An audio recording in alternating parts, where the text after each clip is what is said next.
स्वयं की ओर चैनल में आप सभी मेरे प्रियजनों का मैं बहुत बहुत स्वागत धन्यवाद करता हूँ।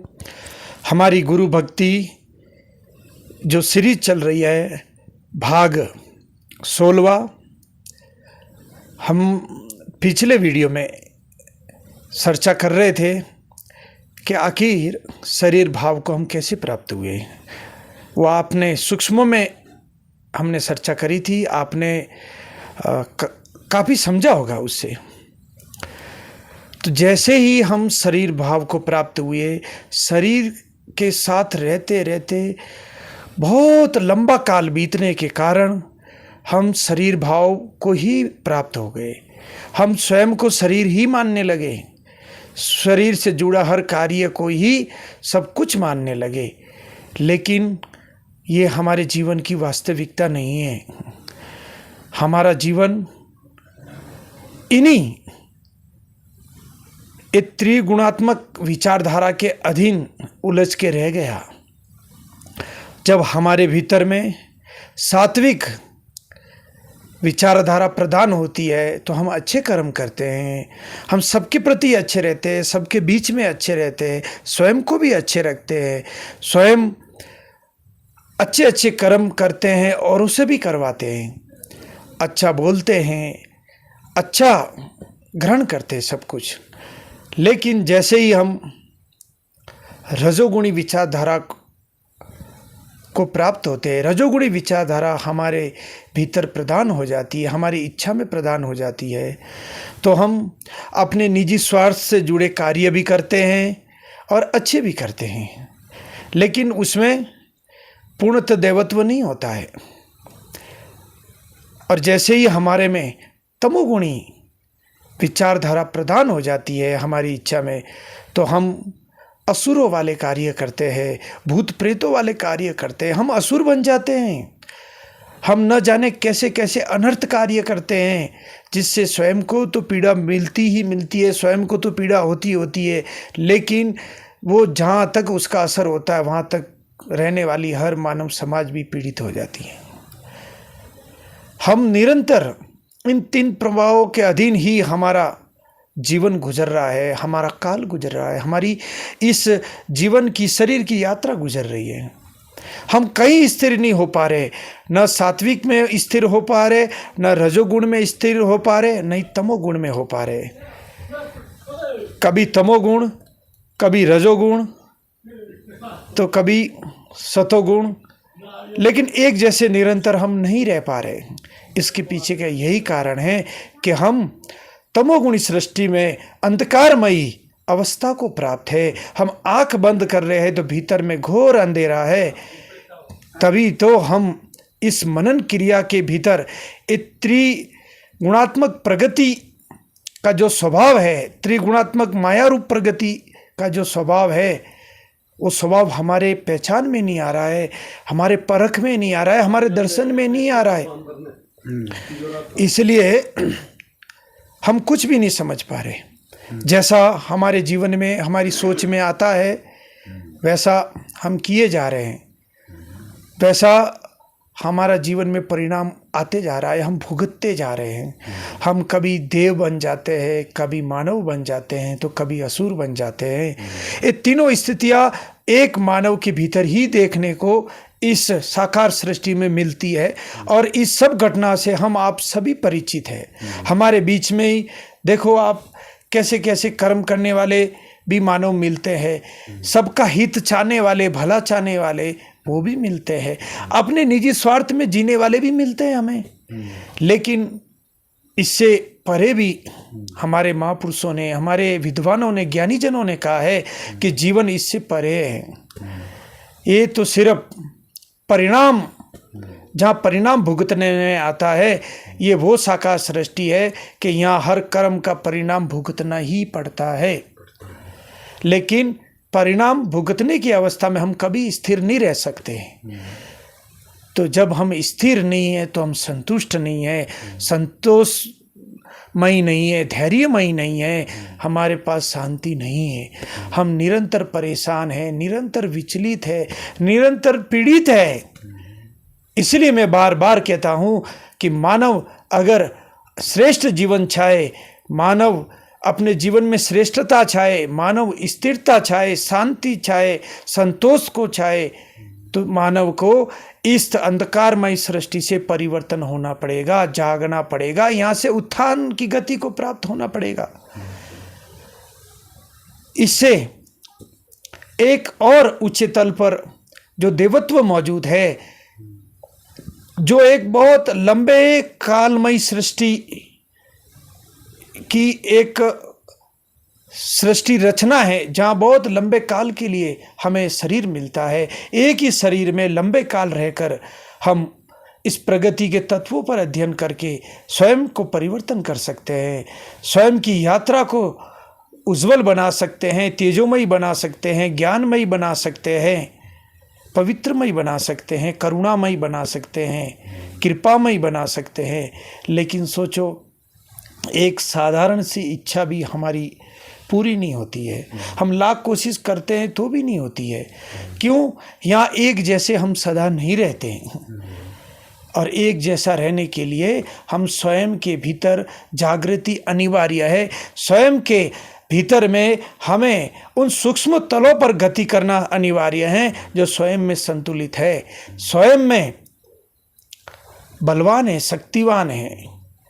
और जब तक हमारे में वो बल नहीं आता, वो शक्ति नहीं आती, हम कैसे ठहरेंगे? हम बलहीन हो गए, हम शक्तिहीन हो गए, क्योंकि हम अपने शक्ति स्वरूप को भूल गए, हम अपने बल स्वरूप को भूल गए, हम अपने इस नाशवान हर क्षण परिवर्तनशील शरीर के भाव को प्राप्त होने के कारण हम स्वधर्म भूल गए, हम अपना स्वयं का बल भूल गए, स्वयं के तेज को भूल गए। इसलिए हम निरंतर अंधकार में, निरंतर हमारा जीवन ठोकरे पे ठोकरे खाते हुआ गुजर रहा है। तो मेरा सभी मानव समाज, सभी प्रियजनों को ये संदेश है कि स्वयं के भीतर जागने की कोशिश की जाए। और जागने का रास्ता कहाँ से मिलेगा? इसका रहस्य हमें कौन बताएगा? इसका रहस्य वही बता सकता जो स्वयं में जागा हुआ होगा, जो स्वयं में जागने की कोशिश कर रहा होगा। जब तक उसकी संगति नहीं मिलती, उसका सानिध्य नहीं मिलता, उसकी शरणागत नहीं मिलती, तब तक वो हमारे जीवन में घटना नहीं आ सकती है। हमारे जीवन में जागृति की घटना तभी आएगी जब जागे हुए के सानिध्य में हम पहुँचेंगे, हम उनके सानिध्य में रहना शुरू करेंगे, आना जाना शुरू करेंगे, उनके विचार को सुनेंगे, उनकी सोच को समझने का प्रयास करेंगे कि आखिर किस सोच में जीवन जी रहे हैं। क्या जिस सोच में हम जी रहे हैं ये उसी सोच में है?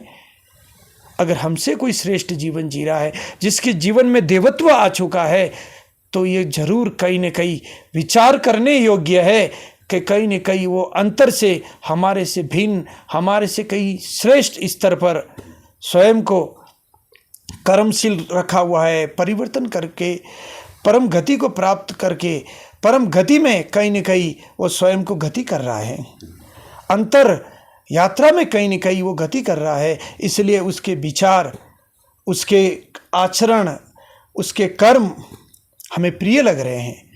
हमें उसके साथ रहने की, उसके बताए कर्म करने की, उसके बताए रास्ते पे चलने की बार बार मन में अगर जिज्ञासा आ रही है उसके सानिध्य में रह के, तो ये उसका सबूत है, ये उसका प्रमाण है कि वो भीतर में कहीं न कहीं हमसे भिन्न है, भिन्न कर्म को कर रहा है। इसलिए वो हमारे बीच में रहता हुआ संतुलित है, उन पूरे कर्मों से बचा हुआ है, उन पाप कर्मों से बचा हुआ है। इसलिए वो एक रस, एक स्थिति, एक स्वभाव में हमें नज़र आता है। लेकिन हम मानव समाज में देखते हैं कि कभी हम क्रोधी हो जा रहे हैं, तो कभी हंस रहे हैं, तो कभी रो रहे हैं, कभी दुख पीड़ाओं को लेके परेशान हैं, उन्हीं में ही रोए जा रहे हैं, उन्हीं को ही गाए जा रहे हैं, क्योंकि हम अपनी जगह पर स्थिर नहीं है।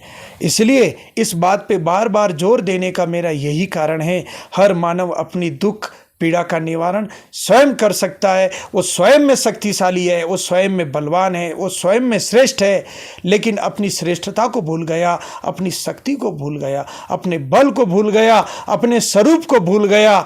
इसी कारण आज मानव शरीर भाव को प्राप्त होकर ये आत्मा जीव रूप कारण बन गई।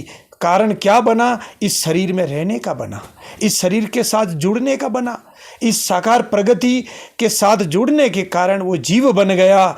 और जीव भाव से जब तक मुक्त नहीं होगा, आकार भाव में प्रवेश नहीं करेगा, तब तक जीव भाव के प्रभाव उसको प्रभावित करते रहेंगे। और जैसे ही जीव भाव से मुक्त होगा, जीव भाव से जुड़े जो भी प्रभाव है उन प्रभावों से मुक्त हो जाएगा। और आकार भाव में ये प्रभाव नहीं है, क्योंकि आकार भाव संकल्प का धारण किया हुआ है, संकल्प के कारण आकार धारण हुआ है। तो आकार शरीर में ये सब प्रभाव नहीं है, वो स्थिर है। स्थिरता वास्तविकता में जागृति वहीं से शुरू होती है। जब तक हम आकार को प्राप्त नहीं होते, शास्त्रों की दृष्टि में उसे सूक्ष्म शरीर कहा गया है। मैं साधारण भाषा में, साधारण व्यवहार में, साधारण समाज के अंदर मैं उसे आकार शब्द से संबोधित कर रहा हूँ। शास्त्रों की दृष्टि में, ज्ञानियों की दृष्टि में, हमारे ऋषि मुनियों की दृष्टि में उसे सूक्ष्म शरीर कहा गया है। जब तक हमारा सूक्ष्म शरीर ही हमारे पहचान में नहीं आया, तो सोच के देखो आप कि शरीर भाव हमारा कैसे छूटेगा? नहीं छूट सकता। इसलिए इस शरीर भाव से ऊपर उठने की आज अति आवश्यकता हो गई है। आज मानव समाज स्वयं का ही अहित करने वाला बन रहा है, स्वयं का ही विनाश करने वाला दिख रहा है। अगर इसी तरह हमारा समाज चलता रहा, हमारे समाज में परिवर्तन नहीं आया, सात्विक श्रेष्ठ परिवर्तन नहीं आया, तो हमारा समाज स्वयं का विनाश का कारण स्वयं ही बन जाएगा और अपना विनाश स्वयं ही करेगा। तो करुणावश प्रेम की दृष्टि से मैं सबका हित चाहता हूँ। सभी अपने अपने विनाश से बचोगे तभी जब स्वयं की ओर यात्रा करने वाले बनोगे, स्वयं में ठहरने वाले बनोगे, स्वयं में दर्शन वाले बनोगे। आज इस मानव समाज में जो दुख है वो असहाय हो गया है और उसका कोई समाधान कहीं नहीं मिल रहा है, क्योंकि उस दुख को पैदा करने वाले, उस दुख को हमारी सोच में, हमारे कर्म में, हमारे वचन में लाने वाले हम स्वयं हैं। तो उसका निवारण भी हमें स्वयं ही करना पड़ेगा। दूसरा कैसे कर सकता? हमारी इच्छा में आए अवगुण, हमारी इच्छा में आए मलिनता, हमारी इंद्रियों में आई मलिनता तो हमें स्वयं ही दूर करनी पड़ेगी। और इंद्रियां भीतर में है, इच्छा भीतर में है, तो भीतर जाकर ही सफाई करनी पड़ेगी। भीतर जाकर ही वो जानकारी तुम्हें प्राप्त होगी कि कहाँ खराबी हुई है, कहाँ मलिनता आई हुई है, कहाँ सफाई की आवश्यकता है, कहाँ पवित्रता की आवश्यकता है। वो बोध तुम्हें भीतर जाकर ही होगा। इसलिए वीडियो ज़्यादा लंबा हो जाएगा, आगे की चर्चा आने वाले अगले वीडियो में करेंगे। आप सबका बहुत बहुत धन्यवाद। आप सबको बहुत बहुत नमस्कार।